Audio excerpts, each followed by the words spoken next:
Fala investidora de Via Varejo, espero que estejam todos muito bem. Apesar de eu também investir em Via Varejo junto com vocês, está sofrendo bastante com as cotações da empresa, afinal de contas ela não para de cair. Hoje nós temos aqui os resultados e nós vamos analisar um pouco dos destaques aqui e eu vou dividir esse vídeo em três partes que eu considero muito importantes. Primeiro, nós vamos falar sobre os destaques deste trimestre, depois nós vamos analisar um pouco do seu lucro, um pouco das suas margens. No final eu vou comentar um pouco sobre a dívida da empresa e o que ela está fazendo para talvez passar por cima de toda uma situação que é muito delicada. Então, se você quiser saber tudo isso, fique comigo para logo após o evento. Então, vamos para o vídeo.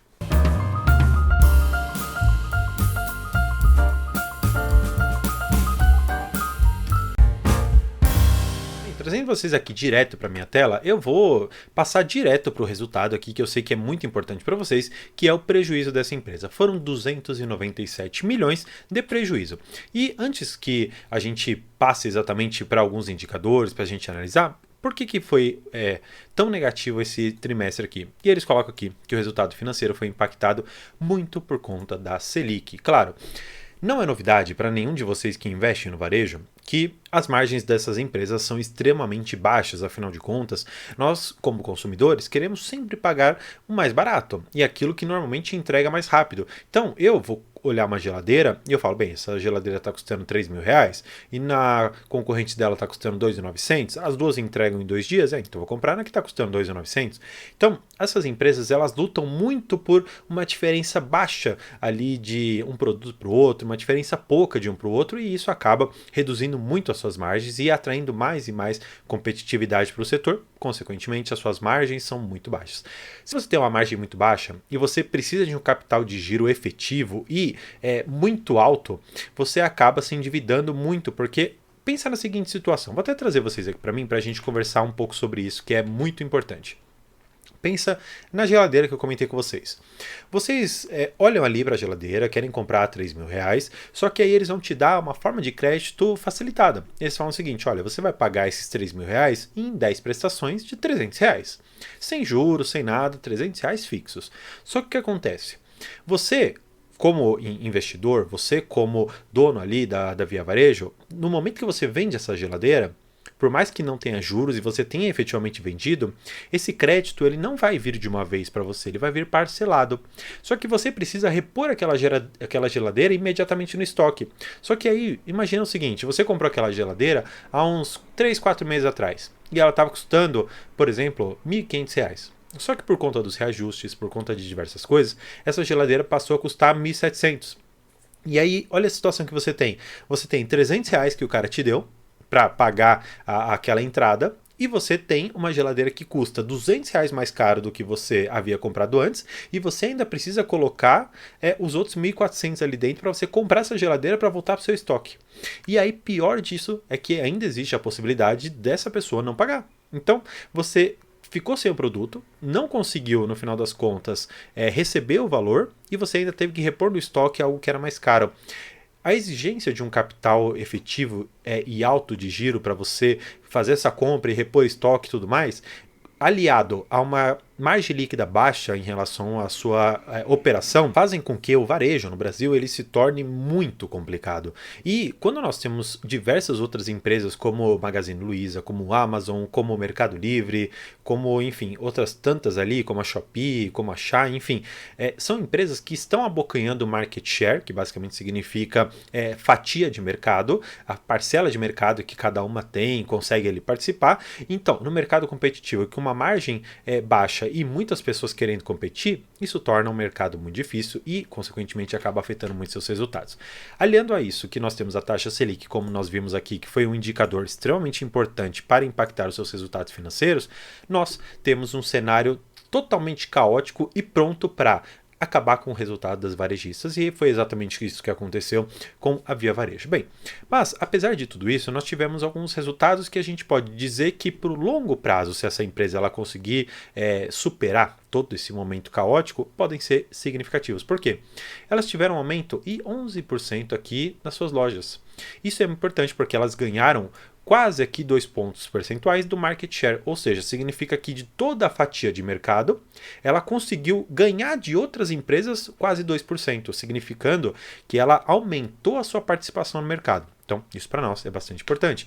Na questão de contratos, eles trouxeram aqui um melhor indicador na inadimplência, que ficou aqui em 4,5% em relação à inadimplência acima de 90 dias. Então, nós temos o Banqui, que é um braço ali da Via, no sentido de fornecer crédito para as pessoas, para que elas consumam dentro da loja, ou até para que, mesmo não consumindo dentro da loja, que elas coloquem dinheiro ali nesse banco e deem, de uma certa maneira, um crédito para a própria Via. Porque imagina o seguinte, você é um banco ligado à Via Varejo e você recebe dinheiro dos seus correntistas, você joga ali para cima para financiar a própria atividade da Via e você, por conta de uma atividade bancária, você acaba conseguindo juros e até por uma questão mesmo de estratégia, você faz um crédito facilitado, por exemplo, nas Casas Bahia, para quem tem um cartão Banqui. E isso torna muito atrativo para quem vai fazer compras e tudo mais. E isso, claro, atrai muitos clientes e isso pode gerar, claro, uma receita muito boa. Bem, olhando para todas essas questões aqui, a gente pode pensar, tá bom, mas nós não temos algo interessante aqui. Calma, olha aqui o lucro bruto dessa empresa. Ele aumentou 1,5 pontos percentuais, basicamente, trazendo uma margem bruta de 32%. Claro, eu sei que lucro bruto e margem bruta não são indicadores tão bons. Por quê? Eles indicam, basicamente, que o bruto é aquilo que vem antes dos descontos. Então, você ter uma margem bruta de 30 e poucos por cento é fácil, sem você, claro, desconsiderar todos os efeitos negativos. Quando você considera os efeitos negativos, nós vamos ver logo mais que nós temos uma margem muito ruim. Mas, olhando para isso, enxergando de uma certa maneira que a empresa ela está conseguindo mais dinheiro para dentro dela, apesar de uma situação como a do Brasil e como a questão dos juros não estar ajudando, ela está colocando mais dinheiro dentro da empresa, está gerando mais dinheiro lá dentro, o que de uma certa maneira acaba sendo bom. Mas quando a gente olha para resultados como esse aqui, com prejuízo de 300 milhões em um único trimestre, nós temos algo bastante problemático. Bem, eu vou aqui para a página 27, que foi a página que eles começam aqui a falar dos resultados financeiros, que a partir daqui que eu vou tratar um pouco dos números aqui. O que nós temos de importante nos resultados financeiros? E para que você entenda resultado financeiro como tudo aquilo que impactou negativamente os resultados da empresa. Bem, vamos olhar aqui indicador por indicador. Nós temos aqui algumas despesas financeiras com dívida. Então, eles colocam aqui para nós. Despesas financeiras com CDCI. Despesas com desconto de recebíveis. Que calma, já vou explicar tudo isso aqui. Juros com fornecedor e outras despesas financeiras. Então, nós tivemos um aumento de 5,4 pontos percentuais em relação a todas as despesas e resultados financeiros que eu tinha lá no primeiro trimestre de 22. Então, olhando de um ano para o outro, o meu resultado financeiro piorou 5,4%. Bem, olhando aqui para esse quadrinho de baixo que eles fizeram, eu acho importante nós termos essa noção. Por quê? Eles colocam aqui quais as principais razões. E aí é óbvio, e aí eu vou até circular isso aqui para vocês, que a taxa Selic foi um indicador extremamente negativo, porque não é algo exclusivo da Via Varejo. Se você pegar, por exemplo, o Magazine Luiza, você vai perceber que a taxa Selic impactou sobremaneira os seus resultados. E nós vamos até analisar depois essa empresa, talvez no próximo vídeo, que eu vou comentar com vocês o que aconteceu em relação aos números dessa empresa. Além disso, eles tiveram uma questão bem específica no volume de desconto de recebíveis. E aqui, olha só como é interessante aquela explicação que eu dei para vocês no início, de que você precisa de um capital de giro muito alto, para você repor aquela questão da geladeira no estoque, sendo que você não tem um capital naquele momento do pagamento ali do consumidor, daquela pessoa que comprou a geladeira. Imagina o seguinte, você tem, por exemplo, uma pessoa que fez uma compra muito grande e ela decidiu, sei lá, reformar o restaurante dela, ou reformar toda a casa dela e colocar diversos móveis eletrônicos e coisas novas ali que as Casas Bahia ela pôde fornecer. E aí você pega um cheque grande de 100 mil reais. E aí você fala o seguinte, tá bom, esse cheque ele é parcelado em 4 anos. Só que aí eu vou, por exemplo, numa instituição financeira, vou num banco e falo, olha, eu tenho um cheque aqui de 100 mil reais. E eu não posso esperar esses 4 anos para eu receber esses 100 mil reais. Então vamos fazer o seguinte, eu vou te dar esse cheque de 100 e você me adianta 90 mil reais.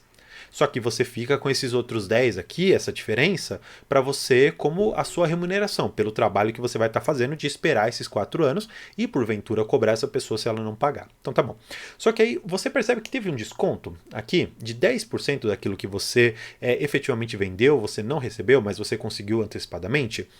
Isso torna ainda pior a questão das margens, porque você vendeu um produto que no geral custava 100 mil, só que você acabou recebendo 90. Claro, eu sei que esses 100 mil, eles têm um valor no tempo, porque teria correção, tudo mais, tal.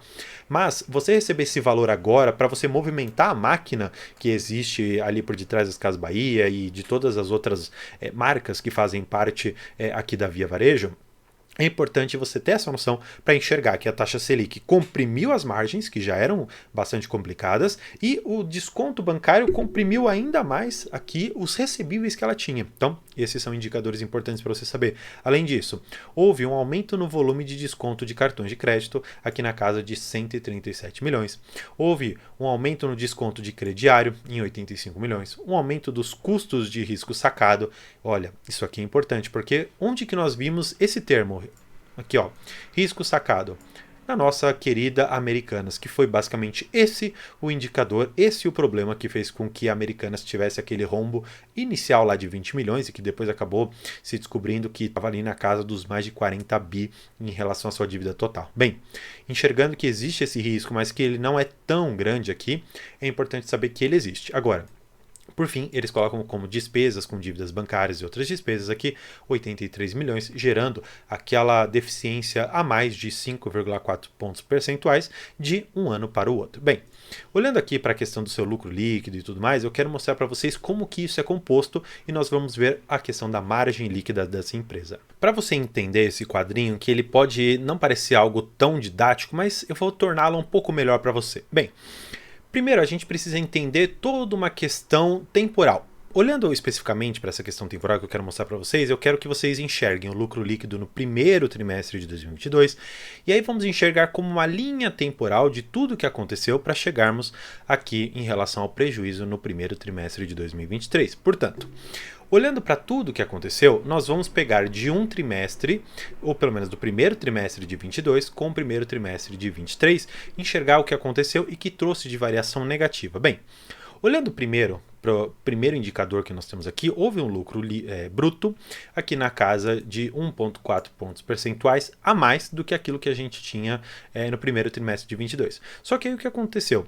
Nós tivemos algumas despesas, nós tivemos variação de EBITDA, nós tivemos aqui depreciações e todos aqueles resultados financeiros que eu comentei com vocês acima, que impactaram negativamente toda a questão da Via. Agora, importante a gente saber que existe uma restituição para as empresas na questão do imposto de renda e das contribuições sobre o lucro líquido.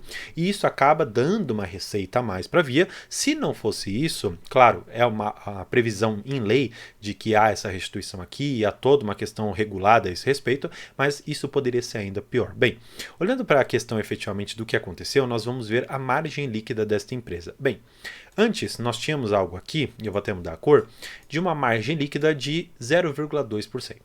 E o que acontece? Durante todo esse período, nós tivemos uma margem líquida negativa em 4,2%. Ou seja, nós hoje temos uma margem líquida negativa de 4%, significando que dos 100, por exemplo, que eu coloco na empresa, eu perco esse 100 e mais R$4. Portanto, quando você enxerga que você coloca dinheiro na empresa, você não consegue lucrar com nada que ela faz e ainda perde dinheiro, a gente enxerga essa margem como negativa.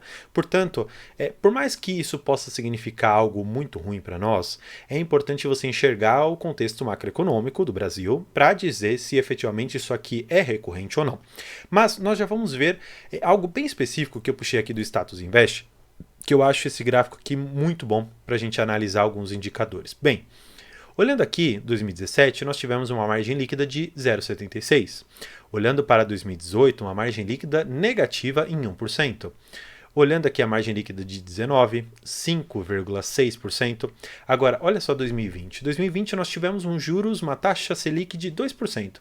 A margem líquida, agora por outro lado, ficou em 3,47%.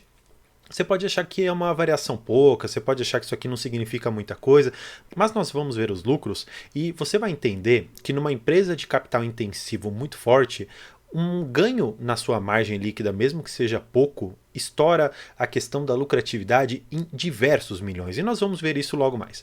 Olhando aqui para a margem líquida de 2021, ficou em 1% negativa, de 22, 1,1. Portanto, olhando para o histórico dessa empresa, a gente consegue perceber que de 2015 para cá, nós tivemos uma derrocada, claro, e desde então nós ficamos muito lateralizados, só que num canal de baixa. Para quem gosta da questão gráfica, isso aqui pode fazer algum sentido, mas mesmo que você não entenda essa questão gráfica, que não tem problema, é só para você entender que numa foto da empresa, a gente vê que ela não está bem, com 4% em negativa de margem líquida.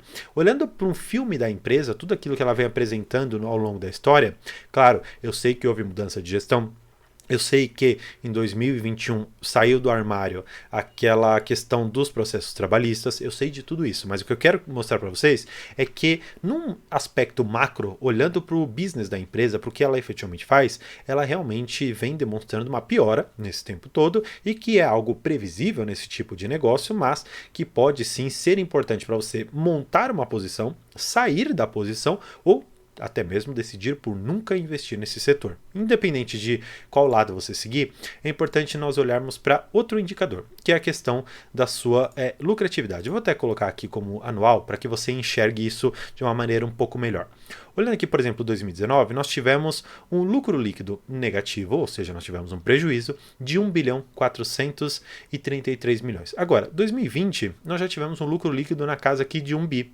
Seguindo, nós tivemos em 2021 297 milhões de prejuízo e 2022 342 milhões de prejuízo. Portanto, olhando para esse filme da empresa, ela sempre teve uma margem muito baixa, até porque ela tem uma receita muito alta, mas ela não consegue rentabilizar isso também, e mesmo em períodos de baixos juros, ela ainda assim lucrou 1 bilhão de reais. Só que aí se você pegar, por exemplo, a cotação, e aí isso é importante você ter a noção, que quando os juros eles caírem, olha o que pode acontecer. Aqui ó, 2020, eu vou até aumentar o gráfico para ficar um pouco mais fácil de você enxergar isso aqui. 2020, nós chegamos a uma cotação de 20, 21 reais, portanto, por menor que seja a variação na sua margem líquida e no seu lucro líquido, essa empresa ela pode disparar. E claro, não estou querendo dizer que vá, porque afinal de contas, se pegarmos daqui do topo até aqui, praticamente na sua menor cotação, nós já perdemos 91,5%. Ou seja, você colocou 100 mil reais, você tem 8.500 basicamente. Então, você perdeu praticamente tudo. Agora, eu conheci muitas pessoas que compraram aqui R$4,10 mais ou menos e conseguiram vender aqui perto da casa dos seus 17 ou algumas até mesmo nos seus R$20, ganhando 300%, 350%. Portanto, se você souber se posicionar nessa empresa e conseguir entender que existe uma possibilidade de os juros caírem e essa empresa, por ter ganhado participação no mercado e ter se mantido nesse período de mais dificuldade, pode ser que você ganhe muito dinheiro. Agora, se essa empresa não apresentar uma boa gestão e for talvez comida ali por outros players do mercado, ela perder margem, perder market share para elas, pode ser que seja um terrível resultado, apesar de que ela demonstrou para nós que ela ganhou participação no mercado. Bem, por fim, eu quero mostrar uma outra questão para vocês, que é a questão da liquidez e da alavancagem dessa empresa. Portanto, olha só que interessante. Nós temos alguns indicadores que são importantes para nós. Primeiro, nós vamos olhar aqui para o caixa da empresa, para a questão dos quanto que ela tem para receber em cartões e quanto que ela tem para receber de outras fontes. Olhando para esses outros indicadores aqui embaixo, eu vou até colocar um quadrante aqui para a gente enxergar. Esse daqui é o cronograma de dívidas e cronograma de amortização dessas dívidas, ou seja, quando ela vai ter que pagar. Tá vendo que algumas estão aqui com esse pontilhado diferente? O que acontece? Eles fizeram um alongamento dessa dívida para 24 meses, ou seja, eles pegaram todo esse valor e eles colocaram aqui, tá vendo que tem um azulzinho um pouco mais claro? Eles colocaram essas dívidas para cá.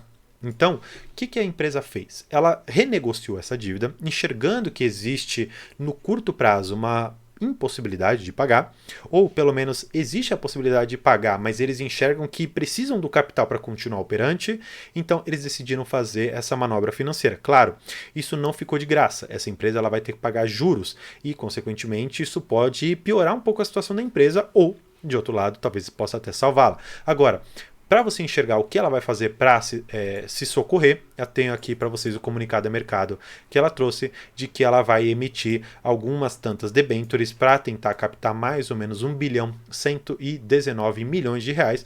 Claro, essas debêntures não conversíveis em ações, por quê? A empresa ela enxerga hoje que se ela conseguir se capitalizar, ela vai trazer para dentro das suas operações uma saúde financeira que ela precisa hoje e desta maneira ela talvez consiga se reerguer. Quem que eu acho particularmente que vai alcançar essas debêntures? Bem, eu acredito que alguns players grandes, olhando para a questão da saúde financeira da Via Varejo, enxergando talvez para algumas garantias ali que essa debênture possa ter, talvez valha a pena entrar. Agora, eu particularmente, como um microinvestidor, um pequeno investidor de Via Varejo e talvez até um torcedor para que essa empresa melhore, eu particularmente não tenho perspectiva de fazer parte dessa debênture, não pretendo adquirir nenhuma participação aqui na medida que eu não gosto desse tipo de mercado. Eu sei que existem diversas pessoas que se beneficiam das debêntures, mas não é algo que eu particularmente gosto e que faria parte do meu portfólio. Mas o recado que eu quero dar para você no final é: investir em Via Varejo, assim como em qualquer outra varejista que nós temos, por exemplo, Magazine Luiza, significa que em altos patamares de juros nós teremos situações complexas como essas, que nós estamos enfrentando hoje, com uma lucratividade muito ruim, na verdade, os prejuízos que ela vem apresentando, margens extremamente comprimidas e, claro, é um mercado muito difícil de se operar. Então, só para relembrar um conceito muito importante daquele livro que está lá atrás, do Warren Buffett, que eu sempre comento aqui. Uma empresa, para que ela valha realmente a pena o seu investimento, o seu estudo, pelo menos na visão dele, deve possuir uma margem líquida de, no mínimo 10%.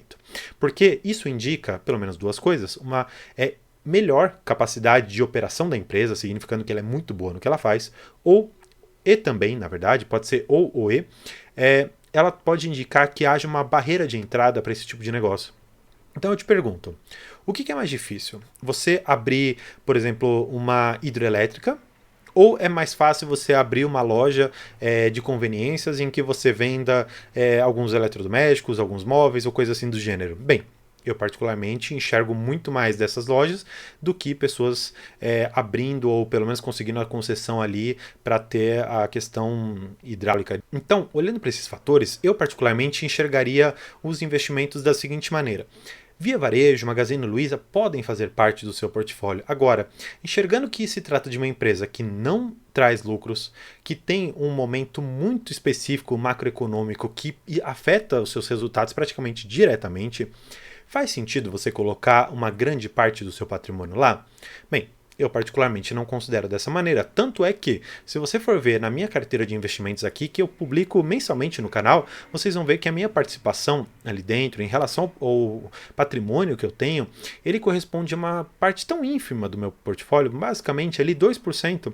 Então, você acha que se eu tiver 2% do meu portfólio exposto aqui em Via Varejo, se esse valor vier a zero, vai fazer alguma diferença para o resultado macro da minha carteira? Claro, eu não estou querendo dizer que perder dinheiro é algo que eu fico tranquilo, não é isso. Na verdade, eu quero dizer que numa gestão de risco, numa gestão de portfólio, faz parte você se expor a empresas que têm uma convexidade, ou seja, que podem apresentar para você uma perda limitada, porque eu coloquei 3 mil reais, por exemplo, e eu posso tirar dessa empresa 10 mil reais. Eu posso triplicar praticamente ali o valor que eu coloquei nessa empresa. Na verdade, eu posso mais do que triplicar o valor que eu coloquei nessa empresa.